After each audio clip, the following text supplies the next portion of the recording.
Or not to be, that is the question. Whether it's nobler to suffer in the mind, William Shakespeare said in the soliloquy of Hamlet. A very good morning to viewers all across the world. Welcome to your Poetic Interludes on the Weekend Show. My name is Emeka Ozurumba, and today I'm going to be serenading you with my lovely poetry titled, We Die More Than Once.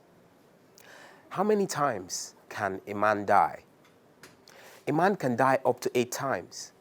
He can die in the corporeal, which are rhapsodical symbiotic commencements, and in the clouds if his spirit could rover.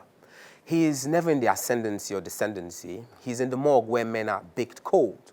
But if he was condescending on the wherewithal, what could have been frigid could have been fairer if he was calling into account of his earthly ensembles with sapostomatas.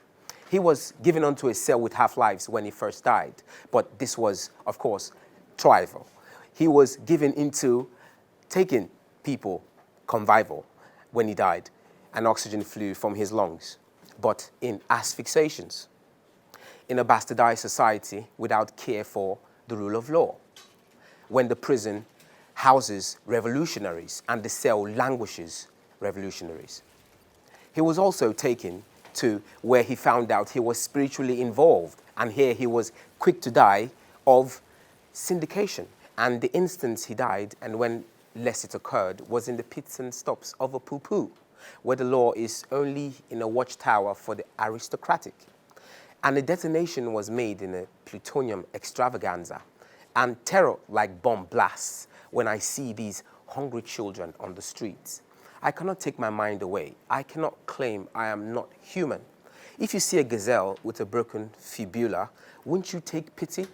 But pity is a word unknown to them, and prolapsed upon a briefcase attainment myalgia, money that is less useful, sleeping with the dust. And to die again, of course it was harder for any man, seeing that in a time when innovations rule, we are subjugated. Even Hitler with his extermination chambers seemed benevolent.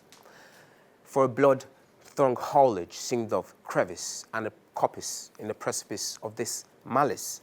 This malpractice that silenced with oozings, that expel anger enigmas, that dispel the ramble between no burden anguish, no catapulted solidarity, no obscurity to the meanness of Marsalas, dark clouds brewing to unfold the obnoxious and obdurate, obsolete when it will be missiles raining from wars.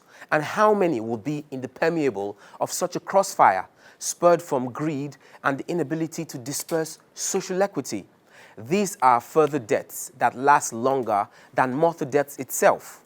As mortal death is peaceful to the eyes, the stages of dying gradually on earth by the grimace of a ludicrous-oriented government is maltreating to the eye.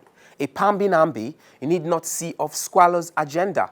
Square boxes where the masses die their death each day, choked with carbon monoxide from long hours on roads that are narrow to the poor but broad to the rich, the sanctified of the Holy Grail, and the scale for the measurements of apathy, pathetic and particularly mystified.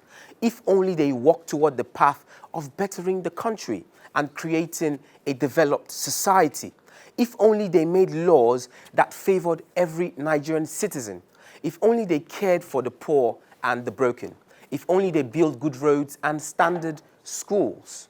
If only they protected the future of our children and our country for generations to come. These are things that their special advisors ought to tell them.